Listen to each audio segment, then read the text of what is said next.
all lawyers from Matiba, Ogada, Degwa, and myself, the record indicates we act for everybody without drawing any distinctions, because I believe there will be no time for that. So we act for all the respondents, all the petitioners, for purposes of E015. My Lord, before going on to argue this application, there is a small point that I wish to make regarding the issue of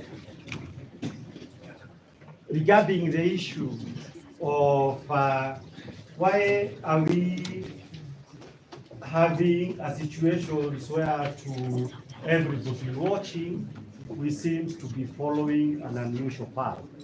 My Lord, there is one substantive issue of procedure that we need to point out.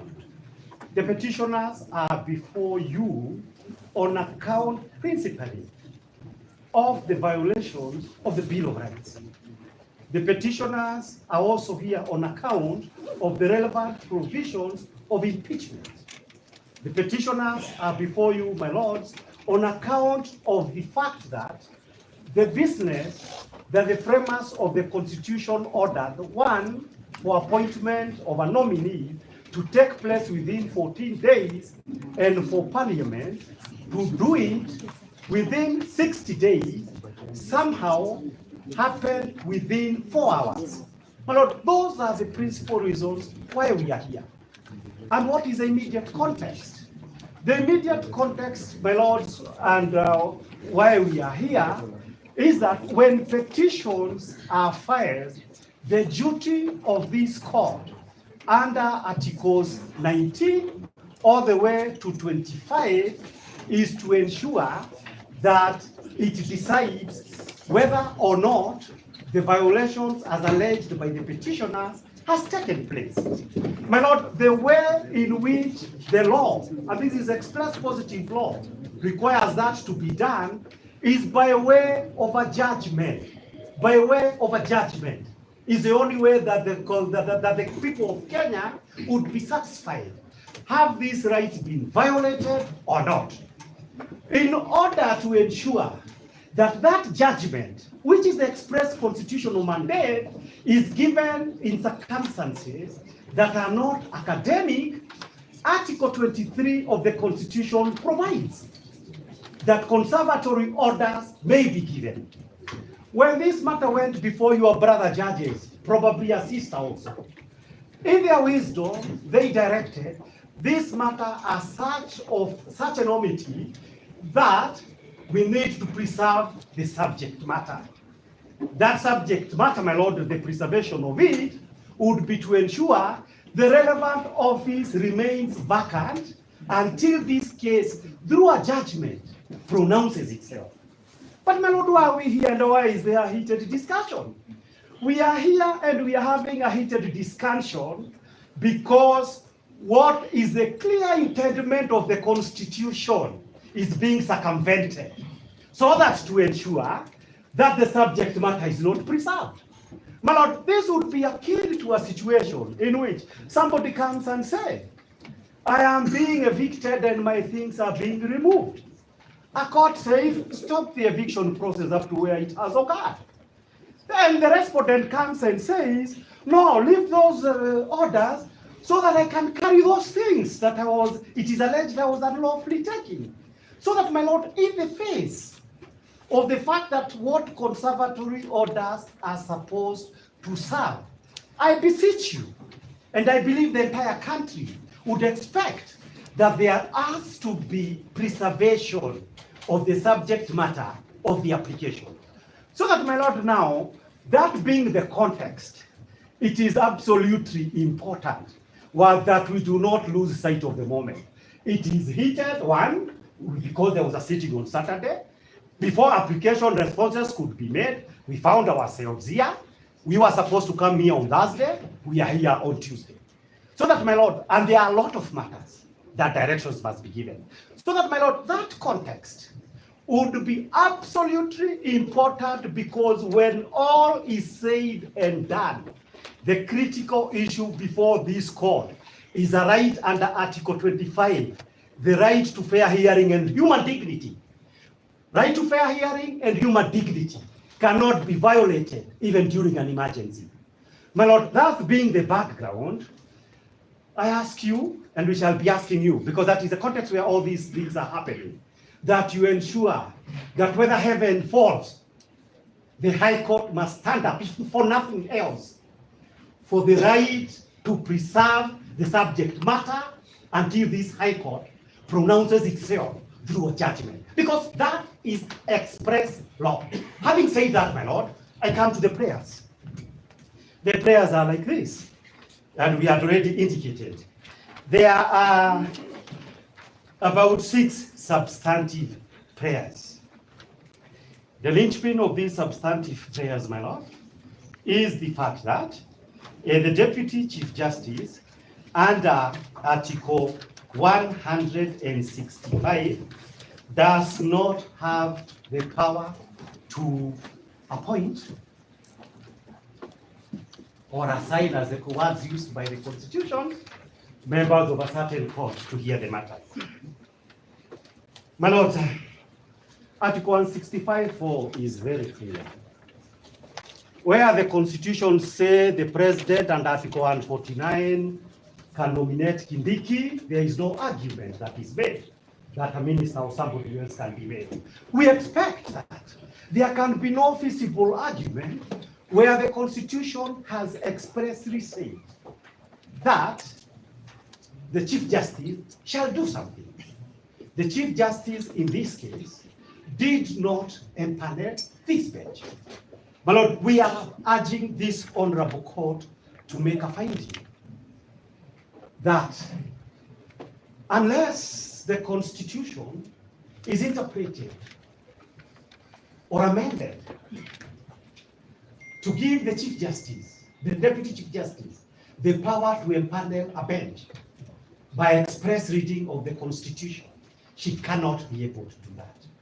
Issue number 2, my lords, is that it is not for nothing that it is one of the biggest occasions that the senior most judicial officer is the one that the people of Kenya, judicial power in the first place vests in the people. Judicial power by express words of the Constitution or to do this appointment and work under Article 165 was vested on the Chief Justice. It is not by accident.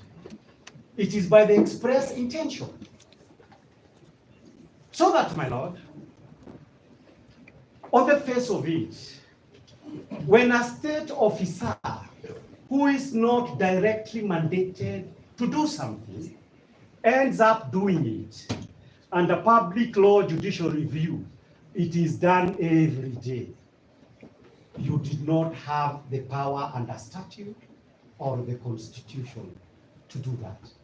There are so many cases, starting with Madho versus Republic. I think it was sometime in 1974, where somebody at City Council did something where the law did not allow that person to do that. So that, my Lord, all these cases we are aware of. So that, my Lord, as far as Article 165 is concerned, we submit that that is not possible. But, my Lord, this argument is developed a little bit further by the petitioner's applicants. Because the petitioner's applicants are saying that the Deputy Chief Justice, having usurped the powers of the Chief Justice, she proceeded to do 2 things. 1, to sit at night to appoint a bench, and to authorize that bench that sat on Saturday to conduct their business on Saturday. But those are irregular, because as we are saying, this is not a matter of public emergency. Of course, it was a matter of public emergency before the National Assembly and before the Senate. But because of the timelines we've given you, my lords, it is not a matter of public emergency. But having found herself in that situation, she decided to treat this matter as one of public emergency. Then, my lord, she directs come and sit on Saturday. We have set out in our applications and in our affidavit. There must be certain circumstances under our laws, the High Court administration and organization, act that can justify for any bench to sit outside on Saturday and Sunday. There must be express reasons. Those express reasons, as we sit here, agreed. We still do not know them. And if we do not know them, every Kenyan would be aggrieved by a decision made in these circumstances, would have every reason to be concerned that from the word go, there was a conspiracy to commit injustice. My Lord, all of you have been honorable members of the High Court. There cannot be, where there is no public emergency, for occasions to arise that for the first time you would effectively be accused. You engaged yourself in a conspiracy to undermine the Constitution and to defeat it in a manner that would amount to treason. So that, my Lord, the point that we make is that in the absence of a public emergency, what has so far happened is not only just unconstitutional, but something that would amount to violation of the Constitution and something that would amount to violations of the Penal Code as far as the issue of observing justice is concerned. My Lord, for argument's sake, we proceed to make that argument. Let's assume that there was an emergency. We submit there was none, but let's assume there was one. If there was an emergency, then it was incumbent upon the Chief Justice to read, and they were in the newspaper and in the news, all these cases that honorable judges of the High Court from various stations had recommended for a bench to be appointed to hear them, to consider them, and place them for hearing on Saturday, and to fast-track that hearing. But, my Lord, what is it that happened? My Lord, what actually happened is that you have a situation whereby the respondents, who are basically agents of the government of Kenya and its various appendages, have gotten their applications to be satisfied and for a bench to be specially convened to sit, because from the standpoint of the petitioner, to set aside the conservatory order in order, as the petitioners contend, the violations of the Constitution may be completed. My Lord, justice in this case, if it means anything, it must mean a very simple issue. The multiple violations of the Constitution that are already ingrained and embodied in the various applications, we cannot allow them to be completed, because this is what it's all about. This is what the decisions of the Chief Justice was all about, to complete the serious violations of the Kenyan Constitution. By your oath of office, your lordships are committed to stop a respondent and a government and its appendages that act in this manner.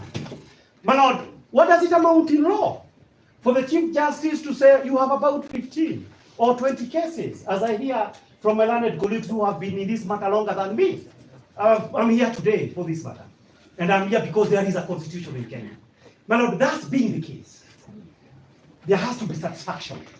If the Chief Justice, and she's a party in this application, cannot be able to justify why did you choose to address the grievances of the Attorney General and the government of Kenya and leave the petitioners the first right of hearing under our Constitution? I deal with Mutunga rules every day. Is that the petitioner will have their rights to be heard, to prosecute their case. That is what the Bill of Rights means. The respondent, even under Mutunga rules, will respond and answer the allegations that have been made. But, my Lord, where the Deputy Chief Justice chooses to fast-track the grievances of the alleged violator, common sense has to be affected. My Lord, the conscience of this court must be bothered. Such conduct, in the normal sense of things, we went through the removal of judges during those days. There was just minor infractions of the right to be heard, and judges were shown the door home. But, my Lord, here it is a systematic decision consciously made that would have very harmful effect for the jurisprudence of our country and for the meaning of our constitution. So that my Lord, so that my learned friends can be able to speak for themselves, we are alleging that as long as the bench has been appointed by the Chief Justice, who has declined to follow the fair process for purposes of appointment of the various judges to see, there cannot be a valid appointment. Not because I and my colleagues here would have anything on a good day before any of you, Your Lordship. We have done very many matters. You have courageously stand up for the constitutions in various matters, but my Lord, unhappily, we have to be the ones saying that it would appear to a section half of this country, if not 3/4, that you have been enlisted in service of the violations of the constitution. My Lord, that may not have happened, but that is the only way reasonable people would be able to interpret all this, particularly against the background that even the Gen Z were abducted. The substantive Chief Justice did not empanel a single bench to sit on Saturday or on Sunday. That is why this was the context in which this matter must be viewed. My Lord, there are certain authorities, my learned colleagues will go through them, but I need to mention at least two things. My Lord, of course, the arguments would be made. I think there was some time back, probably in the Okiya Omtata case, my learned colleague will clarify, where the Deputy Chief Justice, the same Deputy Chief Justice, made an appointment. There was no substantive Chief Justice at that time. There was a decision that was saying this is administrative. That decision is not binding. But my Lord, more importantly, now that this issue is arising directly, this court must retire, make a very reasoned decisions to settle this issue.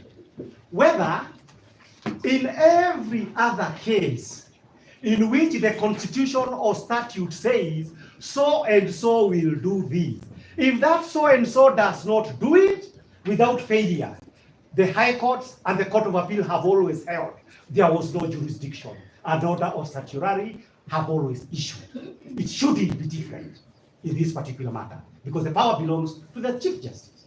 Now, the second issue is a decisions, I believe, one of you was involved, and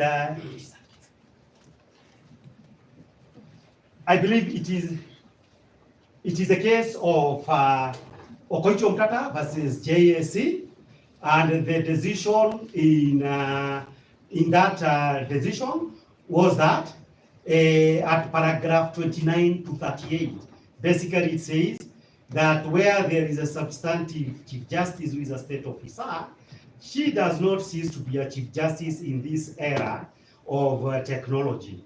And accordingly, the Chief Justice, the CJ, does not have authority under the constitutions to assign roles assigned to that office. So that, my Lord, in this case, even assuming that in writing the Chief Justice had assigned this role to the deputy, and that has not been alleged, it would still not be good enough, because wherever that the good Chief Justice might be, this is something that she could have done as expected her. And the people of Kenya obviously would be interested because of the nature of this matter. Why would the Chief Justice abdicate to do her job and let her deputy to do her job in a manner that aggrieves the petitioners? That is an important question, because it is the job of the Chief Justice. There is a huge mandate that is given by the Chief Justice. Do your job with the entire authority that your office carries. So it cannot just be that it is for the Deputy Chief Justice who has usurped. It is also abdication. What would be the basis for abdication? The Chief Justice not to do their job. The other case of, just 1 minute, 1 second. The other case of, I think my learned colleagues, so that it can be faster, I don't want people to knock me. My learned friend can do her. Let him do his 10 minutes, Then what you can do is 10 minutes. Thank you. Thank you very kindly, my lords, my lady. I'll only highlight a few issues which are legal. I'll move from Article 1 of the Constitution, your lordships. That Article 1 has created organs of government. Among them is the organ of the judiciary. And it has clearly provided, your lordship, that the people of Kenya, in the exercise of their sovereignty, they have delegated their powers to those organs. In this case, the power under Article 165, Clause 4, is exclusively delegated to the Chief Justice. Your lordship, in administrative law, we all write that a person who enjoys delegated powers cannot further delegate those particular powers.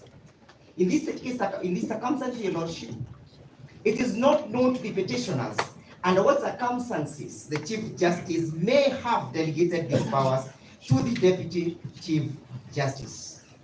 It is our humble submission, your lordship, that the powers and the functions under Article 165, Clause 4 are not capable of being delegated. Further to that, your lordship, you seek leave under Article 159 of the Constitution, which provides that, your lordship, that judicial power is derived from the people and shall be exercised by the courts and tribunals established by this Constitution for and on behalf of the people. That article again clearly indicates that this power under Article 165, Clause 4 is not capable of being delegated. How about, your lordship, in the Constitution? Your lordship, I invite you to look at Article 160 or 260 of the Constitution. It provides if a function has been created to be executed by that particular organ, it is only that organ that is capable of executing that particular function. And for the question of